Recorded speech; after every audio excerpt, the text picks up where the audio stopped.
특징주로 넘어가 보도록 할게요. 오늘 정말 이게 실적에 따라서 지금 변동폭이 너무 커져요. 이거는 그냥 기본적으로 뭐 20% 오르고 내리고가 좀 나오고 있거든요. 너무 미국 증시가 이렇게 변동성이 클 수가 있나라는 생각이 요즘 많이 드는 그런 때인데요. 솔라이치부터 먼저 좀 보도록 하겠습니다.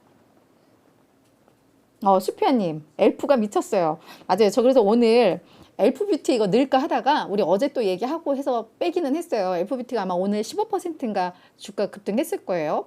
착한 화장품, 그죠? 네, 맞습니다. 엘프 보면 저도 좀 속상해요. 예전에 저희 주목 이 기업에서 하면서 기업 괜찮다라고 했는데 생각만 했거든요.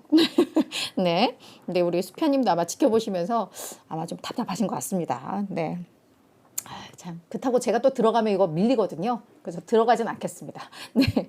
자, 특징주 오늘 준비한 거는 솔라이츠입니다. 솔라이츠가 18% 급락을 했거든요. 얘는 태양광 인버터 솔루션 제공업체입니다. 그러니까 엠페이지와 뭐 경쟁사다 뭐 이렇게 이해를 하시면 될 것 같은데 실적을 공개를 했죠. 1일 날 장 마감 후에 실적 공개했는데 매출액 전년 대비 36% 급증했습니다. 하지만 예상치를 조금 밑돌았고요. 조정 EPS는 무려 176% 급증하면서 요거는 예상치도 상회를 했습니다. 조정 마진도 26.7%에서 32.7%로 좋았어요. 그러니까 이렇게 보면 매출 약간 예상치 밑돌았다고 주가가 18% 이게 급락했다고? 좀 이해가 안 되는 상황이에요. 근데 시장에서 주목했던 거는 요 3분기 매출 가이던스입니다. 회사 측에서는 약 8억 8천만에서 9억 2천만 달러 정도 예상치를 내놓았는데 가이던스를 내놓았는데 시장에서는 거의 뭐 9억 8천만 달러를 예상을 했으니까 3분기 매출이 예상보다 너무 많이 좀 꼬꾸라질 것 같다라는 거. 요게 이제 주가 급락의 배경, 핵심 배경이라고 생각을 하시면 될 것 같은데요.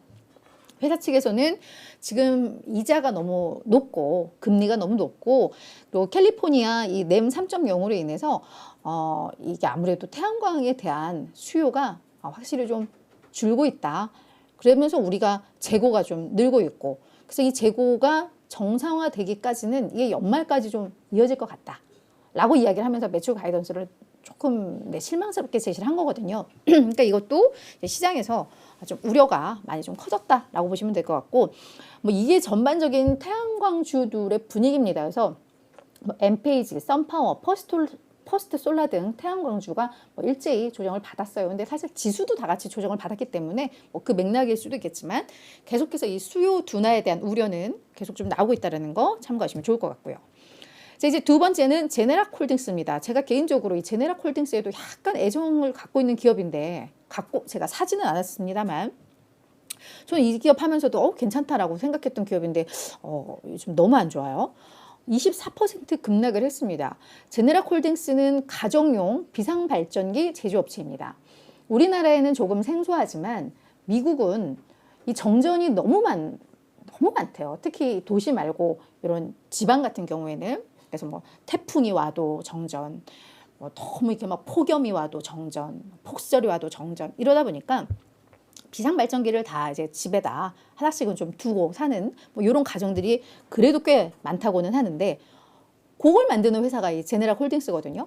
근데 요즘처럼 이렇게 이상기후 막 폭설이 내리고 폭우가 내리고 막 엄청나게 더워졌다가 막 엄청나게 추워졌다가 이럴 때는 정전 상태가 맞기 때문에 비상발전기에 대한 수요가 되게 높을 거라는 얘기가 많았어요.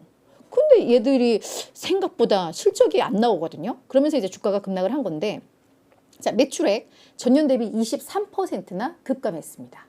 물론 예상보다는 잘 나왔습니다만 성장을 해야 되는데 오히려 역성장을 하고 있으니까요. 이 실망감이 좀 있을 것 같고 조정 EPS는 예상을 또 밑돌았습니다. 그러면서 연간 매출 성장률 가이던스를 오히려 성장률이라고 보다는 이제 마이너스예요. 당초에는 우리가 한 마이너스 6에서 마이너스 10 정도 기록할 것 같아. 전년 대비 이 정도 매출이 줄 거야 라고 했는데 이걸 이번에 마이너스 10에서 마이너스 12%로 네, 어떻게 보면 하향 조정을 한 거죠. 매출 성장률이 그러니까 매출 감소 폭이 더 클 것이야. 이 부분이 일단 주가에 악영향을 미친 겁니다. 제네랄홀딩스도 뭐라고 이야기했냐면 뭐 시장에서는 사실 이상 기후 때문에 수요 많이 늘 거라고 예상을 했는데 우리 예상보다 수요가 좀 저조해요 라고 이야기를 했습니다.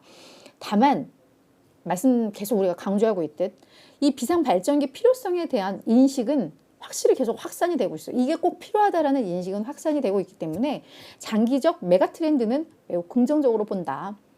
이 또한 지나갈 것이다 라는 거죠. 지금의 이 어려운 국면이 지나갈 것이다 라는 이야기인데, 다만 매출에 대한 실망감, 수요에 대한 실망감으로 주가는 24% 급락을 했습니다.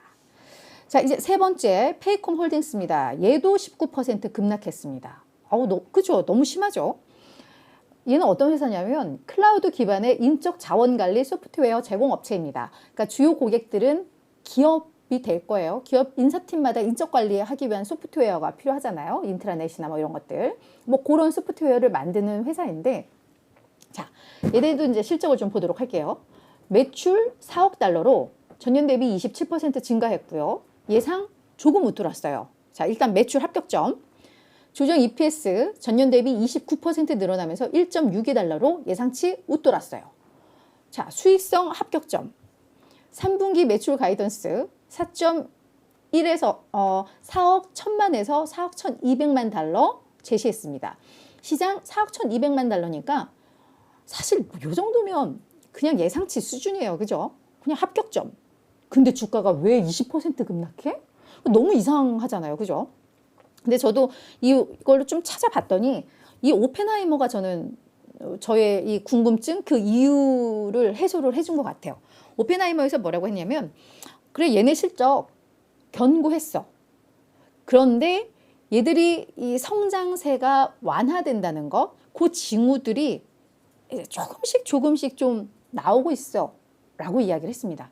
그러면서 이번 결과와 향후 가이던스, 매출 가이던스가 예상치를 아주 조금 밑돌고 있는, 그러니까 이게 약간의 이 성장 둔화에 대한 시그널들이 조금씩 나온다라는 거죠.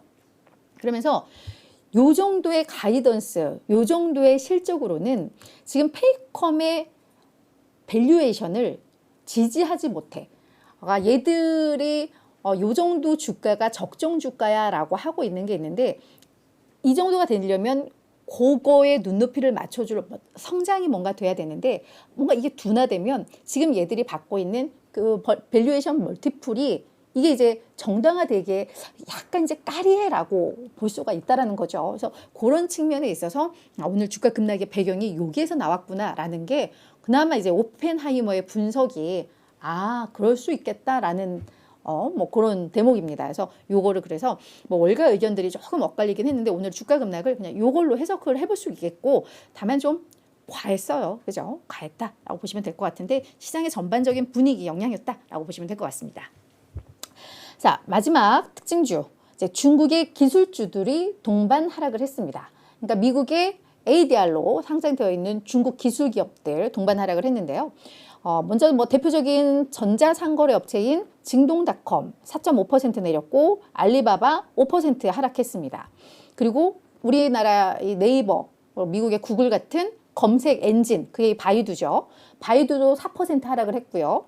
텐센트 뮤직이라고 해서 얘는 음원 스트리밍입니다. 얘도 한 4.8%. 그러니까 결국 한 5% 전후의 하락세를 다 기록을 한 건데, 중국이 또 규제를 합니다. 네, 얘는 그러니까 중국은 이 규제 리스크 때문에 이 기업들이 잘 안 돼요. 그죠? 18세 미만의 미성년자들 스마트폰 사용 시간을 규제하겠다라는 안입니다. 그러니까 이 법이 통과된 건 아니라 요 초안이 이제 발표가 된 건데요. 그래서 하루 최대 2시간만 휴대폰을 할 수 있게 하겠다라는 거죠. 얘들이 자꾸 이 스마트폰이나 이런 데 중독되고 하니까 그걸 막겠다라는 취지이긴 합니다.